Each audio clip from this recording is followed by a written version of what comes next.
Right now, Pittsburgh's best sports show is about to begin. Call us or tweet us.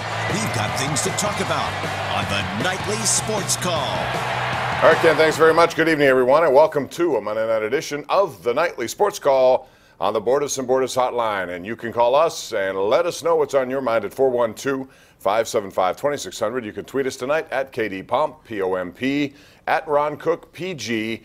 And we will begin with news down in Miami that the Dolphins are putting a beating on New England so far. They've made it tough on Tom Brady.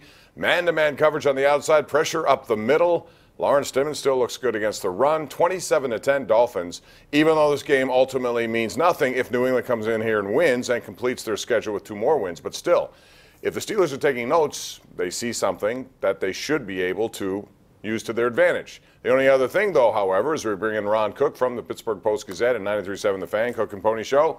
There's no Gronkowski tonight, and he will be available next week, even though I don't think he should be available next week. No, he probably shouldn't, Bob, but I'll tell you, he's going to make such a difference. I don't know who covers him for the Steelers. That's the real issue here. Shazier could have maybe, but even he has struggled in the past with them. It's going to be a much different New England team that comes in here with Gronkowski. But Brady's thrown 2 interceptions tonight. Looked very human. He only threw 4 all year in the first 12 games, and now he's got 2 tonight. The Dolphins just shutting them down. And as you said, you know, they win next week here. They'll own the tiebreaker over the Steelers. But I'm eager to see what Ben and the offense can do against that defense. New England's defense doesn't look good. I'm thinking it could be a very high-scoring game.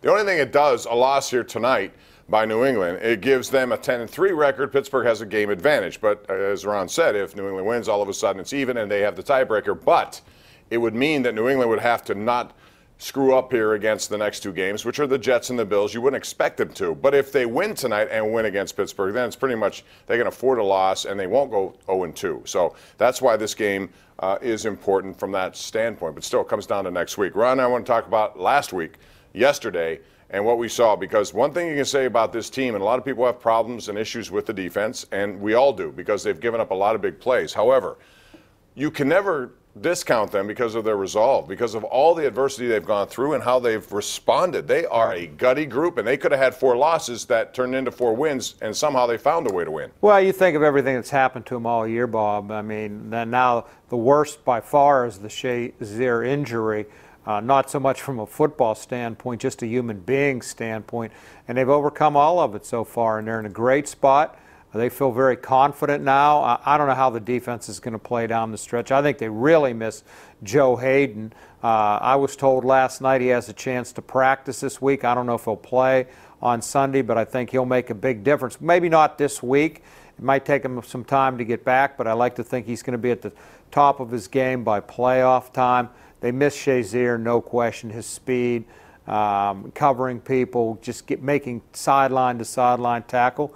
But it is what it is, and you hope he can recover from this surgery and from this injury. Football is the least of his worries right now, but the show goes on, and you wonder how it's going to be for the Steelers without him.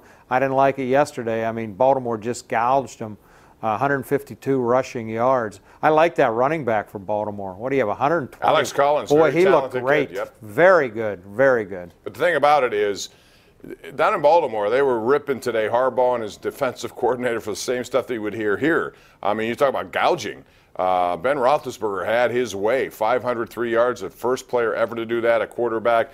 There's a lot to like about what they've done. So this should be an unbelievable game. If you're going to scalp a ticket, this is the ticket to do because you may get a ton of money on it. But the bottom line is it all comes down to that, and you'll see the game on KDKA next Sunday. And we'll follow with 2 hours of post-game on Pittsburgh CW. I want to talk about the Penguins tonight, Ron. Do we have to? Once again, do kind we of have a snooze to? fest. Bad. They didn't score in the first. They didn't give up a goal in the first, which has been an Achilles problem for them. At the same time, they're 2-3 on a homestand, which featured very beatable teams like tonight with Colorado. There's something missing right now, and I'm not sure quite I know what it is. Well, you know, you talk about 2-3 on the homestand. They beat Buffalo to start it, so they've lost 3 of the last 4 at home. They did get off to a better start tonight. I think at 1.5 minutes in, they had like a 6-0 edge in shots. They couldn't score. Didn't have a lot of great opportunities as far as I'm concerned. I don't know what's missing here. We keep saying it's early, it's early, it's early, it's early. Well, we're headed to mid-December now, and it still is early. But they better start to get it together a little bit because they're basically a 500 team at this point. And to me, 500 is mediocre. 16 wins, 13 losses, and 2 ties, which essentially is 16 and 15 losses, overall. right. All right, your calls are coming up next. It's 412-575-2600. Get on the line, air your opinions right here, right now. It is the Nightly Sports Call on the Borders and Borders Hotline. We're back right after this.